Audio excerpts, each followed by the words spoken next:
Next up this afternoon, this little beauty here is 1350 series both ends, and it goes to a cool older vehicle that you're just not going to see every day. It's a 1966 Nissan Patrol, which, if you're not familiar with it, think of, everybody pretty much knows what an FJ40 is, so think of the early FJ40s. This was a contemporary of that, four-wheel drive, small all-wheel drive. I'm not going to categorize it by saying Jeep-type vehicle, but I guess I am, because the FJ40 was a copy of a Jeep, and so wasn't the Nissan Patrol. And so this is for my customer Dave. It's for his customer. Dave is finishing up, I'm told it's a really detailed restoration of this 66 Nissan Patrol. That's a rare vehicle. I've seen a few in the wild. It strikes me that it was always when I was out west. I don't recall seeing them around here much, ever. So anyways, we'll follow up on a little bit more of the parts and pieces of the history of that. I will say that the historical kind of angle here on this one kind of carried over into balance fixtures today too. That guy right there is one of this group of four right here. You can see the missing hole. Those are the very first balancing fixtures I ever had, and them are from the mid-80s. So when I got my first balancing machine. So we'll take a look at this, and we're going to go over and look at the OE drive shaft. It's got some cool features to it. It was at the end of its usable lifespan, but it's still cool nonetheless. We'll look at it. We're going to crank this up first. So that's going to go right by 2,500 RPM. Crank her up. That's 3,000 RPM right there. 0 at the transfer case, dead flat 0, and 0 at the front axle. Chances are this is faster than that's going to ever spin again in the Nissan Patrol. But we're making them nice anyways. We'll make them all nice. So we'll run down what it's made out of. So this is 1350 series. That's another thing we're going to talk about, and I've got a flange here we're going to look at. So that's a new flange at the transfer case. That one was banged up.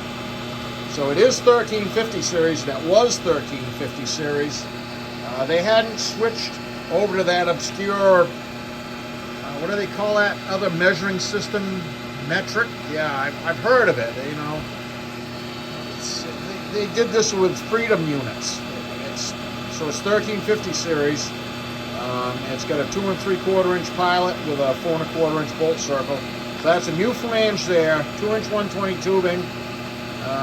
That's a PTI yoke, 1350 to 2-inch 120. Spicer stub, that's a PTI slip, which is an excellent forged steel piece that is a little bit smaller than the common bigger ones that they get big and gomby. I like these guys in situations like that. That's a nice piece for this. And it's good replica. It's going to fit into this truck seamlessly when it's painted up. And let's see, an OE flange down there, but that was a Spicer. And that's the one running at that end. And we'll give a shout out to the old balance fixture that came off the bench to go back to work. It's been a little while since I used that puppy, so we spun that up.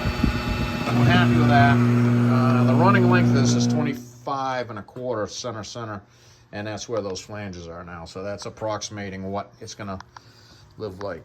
You can see there, that guy got flattened out. It's not supposed to look like the letter D. I don't know how they did that, but they did. This is the OE drive shaft. Similar construction, slip yoke. It does move. The clip land's blown out there. This is the interesting part. So there's a tin cap missing off of this. It probably had a felt in it. It came out over here and ran and sealed that up to keep the grit out. But look at this. This is knurled. This tube is knurled. I'll bet you, I haven't dug into this, and I don't know if I'm gonna. But I bet you that this guy is threaded into that, just like that was threaded into here. And that was how they sealed it up to keep the, mud and grit out of it. It is 1350 series both ends. That was the OE flange. That's not a Spicer. That's got a bunch of numbers on it, but it doesn't say doesn't say anything about the mothership on it anywhere. So, and yeah, so that's that. And just thought we'd geek out a little bit here on, you know, what that represents. I mean, this is back when they built vehicles. You know, they had paid attention to details and they machined up stuff like that. And that fine knurling, that's pretty trick. Back in the day, they did cool stuff. But we got a brand new shiny one here. We're gonna get some paint on that and get it to Dave.